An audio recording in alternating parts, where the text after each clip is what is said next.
Salut à toi et bienvenue sur la chaîne ABC Contrebéran. Bon, aujourd'hui j'emprunte le décor de Thibaut pour tourner. Merci à tous ceux qui sont encore là et qui ont vu la dernière vidéo de reprise après 2 ans d'absence. Merci. Aujourd'hui je vais vous parler du coup de la panne créative que j'ai évoquée dans la dernière vidéo. Je ne savais pas trop par quoi commencer, soit présenter le tarot, soit parler du tout premier choix peau magique et un peu toutes les aventures pour essayer de le faire éditer, soit cette panne créative. Et finalement c'est là-dessus que je vais commencer. On me parle beaucoup de panne créative sur Instagram quand on me pose des questions autour du processus créatif, de la créativité. C'est beaucoup autour du dessin, mais pour moi ça fonctionne aussi avec l'écriture. C'est quelque chose que j'ai vraiment connu avec l'illustration et dont je parle très facilement, mais je me rends compte que je ne vous ai jamais vraiment parlé de cette panne d'écriture, ni ici, ni sur Instagram, ni sur tout autre réseau. Donc c'est parti. Alors qu'est-ce que c'est, qu'est-ce qui est arrivé, etc. Rien de bien mystérieux, franchement. Donc si je reviens quelques années en arrière avec la première année de la chaîne ici, j'ai donc lancé trois challenges d'écriture. Le tout premier que j'ai réussi à terminer avec un texte que j'appelle très familièrement la licorne, puisque ça fait partie du titre. Et j'avais décidé, pas du tout de l'envoyer à un éditeur, mais de l'auto-éditer. En fait, j'aimais bien l'idée du cycle en lançant la chaîne. J'écris un texte, j'auto-édite, j'écris un texte, j'auto-édite, etc. Et là, mon mari, qui est souvent de bons conseils, tout comme je suis de bons conseils pour lui, on fonctionne bien en team, m'a dit écoute, une fois que tu l'auras auto-édité, ce sera fait, et est-ce que tu n'as pas envie de voir si tu peux pas le faire éditer chez un éditeur. Donc j'ai suivi toutes les recommandations sur chaque site de chaque éditeur, bien entendu à qui il était intéressant d'envoyer ce texte. Et je me suis dit allez, et puis je me donne quelques mois voir si j'ai des réponses, parce qu'on sait que ça peut mettre jusqu'à 1 an pour avoir une réponse, et puis après on verra. Donc j'avais fait ces envois là et bien entendu j'ai eu aucun retour ou des retours négatifs, et j'ai eu un retour d'une éditrice en particulier qui m'a fait un retour extrêmement constructif sur mon texte et qui m'a un peu expliqué point par point en quoi il était encore pas tout à fait abouti et qu'il serait extrêmement intéressant de le retravailler, et on a pu échanger. Je la remercie de tout cœur et je suis toujours en contact avec elle parce que ce sont des échanges vraiment hyper intéressants et constructifs, et je ne remercierai jamais assez les personnes qui prennent ce temps-là avec les auteurices. Donc me voilà avec ce défi de retravailler totalement mon texte, en sachant que c'est pas quelque chose que j'ai l'habitude de faire. Je n'ai pas pris de cours d'écriture créative, c'est un hobby. Je me suis dit cette année, pendant le NaNoWriMo, je vais réécrire mon texte. Chose que j'ai pas du tout faite. J'ai pas du tout fait, j'étais en voyage, j'ai eu la grande chance de partir au Japon une semaine, j'ai eu la moins grande chance d'être malade comme un chien au Japon pendant une semaine, plus le décalage horaire, ça a été assez terrible, et j'ai pas réussi. Franchement, je ne savais pas par quel bout prendre mon histoire pour réécrire. J'étais fatiguée, je n'y arrivais pas, et même en rentrant, parce que finalement, même si pour la première semaine du nano j'étais malade, en voyage, en décalage horaire, ce qui faisait déjà beaucoup, j'aurais pu reprendre en rentrant, mais en fait j'avais plus envie, j'étais pas bien, j'arrivais pas à réécrire mon texte, je savais pas par quel bout le prendre en fait. Donc je me suis dit, comme souvent quand ça va pas créativement, écoute, tu laisses un moment et puis tu reprendras quand ça ira mieux, et le fait est que je n'ai pas repris du tout. Où est-ce que ça m'a mené cette histoire? Eh bien à une longue panne créative en écriture, puisqu'en parallèle de l'abandon de cette réécriture, j'ai totalement arrêté d'écrire. Et ça a été d'ailleurs à ce moment-là que ça a été un petit peu plus compliqué de faire des vidéos sur la chaîne, et que ça s'est étiolé jusqu'à la dernière vidéo publiée que j'ai dû effacer au moment où j'enregistre cette vidéo sur ma chaîne YouTube. Du coup on est bien arrivé en plein dans la période Covid. Voilà, donc il y avait d'autres priorités. On s'est retrouvés au moment, donc dans toute la période, parce que pour moi c'est toujours, comme je le disais dans la dernière vidéo, tout ça c'est toujours sur un temps long, l'écriture.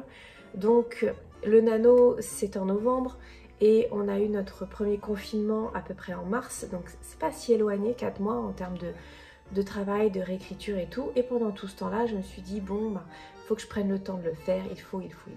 En fait, avec toutes ces histoires de confinement, rester à la maison avec un tout petit, puisque mon garçon était vraiment tout petit à l'époque, plus beaucoup de travail, puisque contrairement à d'autres, j'ai pas du tout souffert de la suppression du travail pendant le confinement, puisque j'étais déjà freelance et je travaillais déjà chez moi, donc j'ai gardé mes projets. Et il se trouve que mes projets n'ont pas été annulés parce que bien entendu, il y a eu plein de projets annulés à cause du Covid et je pense que c'est une chance hein, parce qu'on ne peut jamais savoir sur quel projet on tombe.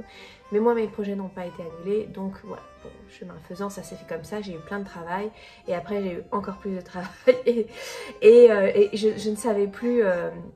je ne savais plus me mettre derrière mon ordinateur pour écrire. Donc vous imaginez, j'ai reçu l'invitation d'une éditrice à réécrire totalement mon roman pour qu'elle puisse m'aider à le rendre mieux.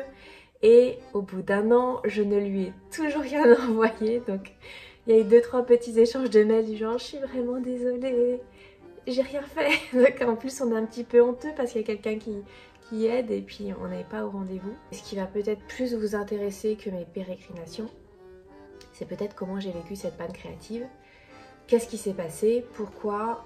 Et est-ce que c'est grave? Alors déjà c'est pas grave, même si au moment où c'est arrivé, je pense que je l'ai pas très bien vécu et que je me suis dit que c'était grave, mais je pense que c'est plus parce que je me sentais engagée auprès de quelqu'un de fournir quelque chose. Mais à la fois c'est pas forcément le plus grave, dans le sens où la précédente fois où j'ai eu une panne créative qui était elle en illustration, j'étais encore plus engagée auprès de quelqu'un puisque j'étais en plein dans un travail rémunéré d'illustration auprès d'une cliente et qu'en plein milieu ce truc m'est arrivé où il m'était tout à fait impossible de dessiner. Enfin c'était au-delà de ma capacité de volonté, on va dire ça comme ça. C'était une période un peu bizarre. Et j'ai l'impression qu'il m'est arrivé la même chose avec l'écriture. Ça me stressait rien que de me dire je vais me poser pour écrire. J'avoue que c'est pas un mécanisme que j'ai analysé. Je me suis pas demandé ni pourquoi, ni comment, ni techniquement comment y arriver. J'ai fait comme la fois précédente où ça m'était arrivé en illustration. J'ai laissé pisser. Voilà, je pense que c'est un petit peu ça le cœur de cette vidéo. C'est comment faire pour se sortir de la panne créative. Eh bien, je suis pas là pour vous donner un tas de techniques comme j'ai pu vous donner précédemment pour réussir à écrire un petit peu tous les jours, se dire 5 minutes c'est le temps que je passe pas sur les réseaux, etc. Non, ça c'est quand tu as envie d'écrire et que tu dis j'ai pas le temps, mais tu as envie d'écrire. Mais quand tu es en panne créative, je pense, et c'est tout à fait personnel, mais j'ai l'impression quand j'en parle avec des confrères ou consoeurs qui sont aussi dans une activité créative ou artistique, que c'est quelque chose d'assez courant de se dire tant pis. Ok, c'est bon, je laisse. Surtout quand on n'a pas d'échéance auprès de clients, si c'est pas votre métier. Et si c'est votre métier, c'est un peu plus compliqué, mais voilà, on trouve toujours une petite pirouette. Faut arrêter en fait, faut pas. Voilà, prends des vacances. Prends des vacances de ton clavier, prends tes vacances de ta machine à écrire ou de ton stylo, hein, comme tu veux. Donc pendant cette période-là, ce que j'ai fait, c'est que j'ai totalement arrêté les ateliers d'écriture. Le moindre exercice d'écriture, j'ai pas cherché à forcer.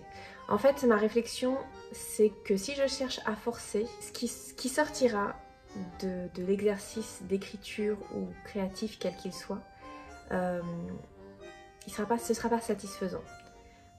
Ce sera pas sorti non plus d'un plaisir créatif et j'ai l'impression, en tout cas moi, dans ma manière de faire, que privé du plaisir créatif, on se prive de toute une part de ce qui rend beau ton travail. Petite parenthèse, sachez que le beau est totalement subjectif et que ce qui est important dans cette manière dont j'emploie le mot beau, c'est beau pour soi, c'est-à-dire être satisfait de son travail. Et il y a plein de manières d'être beau. Il n'y a vraiment pas une seule manière d'être beau. Donc voilà, parenthèse close. Donc, quand il n'y a pas ce plaisir, c'est compliqué de se forcer. Donc quand c'est ton travail, qu'il faut répondre à un client et que d'autant plus tu as signé quelque chose, que tu t'es engagé, etc. On a des moyens en tant que professionnel d'arriver à sortir un travail correct et complet sans y prendre de plaisir. Ça fait un peu bizarre comme ça pour une activité créative, mais c'est le cas. Et soit dit en passant, lorsque cette panne-là m'était arrivée en illustration, j'ai terminé ce travail dans la douleur, certes. J'ai terminé ce travail, mais après je n'ai plus travaillé en illustration, mais j'ai continué en graphisme, j'ai pas ce genre de souci en graphisme, mais en illustration, j'ai plus travaillé pendant quelques mois, même pour moi. J'ai totalement arrêté de prendre un crayon, etc. Et ça m'a fait énormément de bien. Justement, quel bien est-ce que ça fait cette grande pause et cette panne qu'on accepte de laisser couler, de laisser vivre et qu'on accepte finalement de se ficher la paix, on va dire ça comme ça. C'est le moment des comparaisons bizarres. Je suis très très forte pour les comparaisons complètement bizarres que finalement pas tant de monde comprend, mais m'en vient une, c'est un peu comme, comme une pâte à pain ou une pâte, voilà, les pâtes que tu laisses reposer, tu vois, au fond c'est une toute petite boule dans au fond de ton saladier, tu la mets en haut de ton étagère et poup, poup, poup, tu la laisses quelques heures, elle gonfle et ça lui fait du bien. Ou comme ta pâte à crêpes que tu laisses dans ton frigo reposer. Moi je laisse jamais reposer ma pâte à crêpes et les crêpes sont très bonnes. Et le fait de faire reposer sa pâte à crêpes, ça lui donne une autre texture en fait. C'est juste ça que ça change. Et bien c'est un peu ça, le fait de laisser reposer ta tête, tes mains quand tu dessines ou quand tu écris, mais beaucoup la tête, et bien finalement ça donne à ce que tu peux produire une autre texture. Et ça s'est vraiment révélé pour moi pour ma panne créative illustrative, puisque j'ai carrément totalement changé de style entre les deux, puisque j'étais totalement dégoûtée de ce que je faisais, de mon travail. Je ne voulais plus faire d'illustration. D'ailleurs j'avais décidé de ne plus faire d'illustration rémunérée professionnellement, plus exactement pour des entreprises. D'ailleurs j'ai arrêté, je ne le fais plus, je vends mes illustrations en particulier maintenant. Et encore, c'est le cas parce que ça plaît, mais j'aurais pu totalement arrêter. Et je me suis foutu la paix, très bizarre de le dire comme ça, mais c'est vraiment ça, je me suis foutu la paix. J'ai fait un truc que je kiffais totalement, sans pression, sans me demander si ça allait plaire, sans me demander si j'étais capable de le faire. Hyper important ce point, je ne me suis pas demandé si j'étais capable de le faire, j'ai fait que ce que je voulais et ça a donné ce que je fais maintenant en illustration et qui marche bien, donc c'est cool. Et en écriture, donc je ne suis pas, j'ai jamais publié de roman, donc je peux pas avoir non plus un point de vue aussi construit que cette pause créative que j'ai eue en illustration. Mais en écriture, après ce long arrêt qui a duré en fait un an sans écrire, je me suis retrouvée à faire un texte qui était beaucoup plus intéressant qu'au début. Donc en fait j'ai eu deux effets secondaires à cette longue pause. La première, c'est que une très longue pause après mon récit a été hyper bénéfique pour mon récit puisque j'ai eu beaucoup plus de recul dessus, que j'ai eu le temps d'avoir des idées au fur et à mesure pendant l'année parce que mine de rien tes personnages ne te quittent pas et que je prends des notes, grande habitude que je prends et que je vous invite à prendre aussi. Si vous n'avez pas regardé la vidéo sur comment booster sa créativité, je vous invite vivement à la regarder, qui est sur la chaîne bien entendu. Et donc une de ces astuces, c'est de prendre des notes, hyper important. Donc j'ai pris des notes un peu tout le temps au fur et à mesure de l'année, ce que je fais pour plusieurs idées d'histoire, pas que pour l'histoire que j'ai en cours. Donc au final il y a des petites idées qui se sont mis bout à bout et tout a pris forme de manière satisfaisante, pas éclatante, hein, je reste une débutante, mais satisfaisante, et j'ai pu pondre un nouveau jet de ce roman dont j'étais beaucoup plus satisfaite, qui était plus intéressant, même si pas encore assez puisque je n'arrive pas à le publier.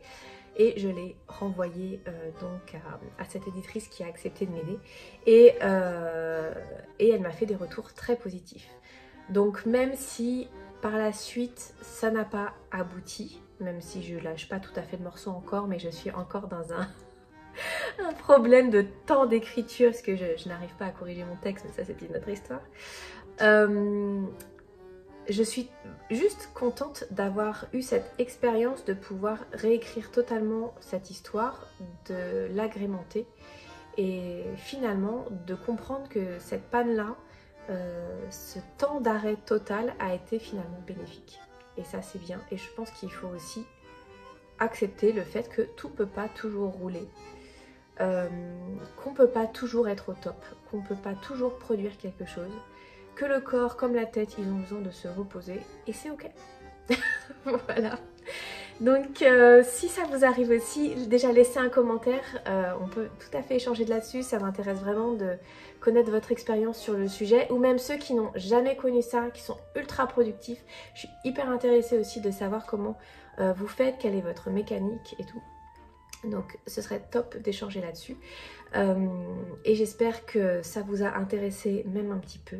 Et n'hésitez pas à me dire également en commentaire, enfin n'hésitez pas, faites-le en fait, ce qui vous intéresserait d'entendre parler sur cette chaîne, quels sont les sujets que vous avez envie de soulever et les astuces que vous avez envie de connaître, que ce soit sur l'écriture, en sachant que tout comme je l'ai dit sur la toute première vidéo de cette chaîne, je suis en processus, voilà, c'est un hobby, soit sur le processus créatif en général, qui est un sujet que je maîtrise beaucoup plus parce que c'est un peu ma grande passion, ou bien entendu l'illustration puisque c'est mon métier. Voilà, je vous embrasse et je vous dis à la prochaine vidéo. Ciao.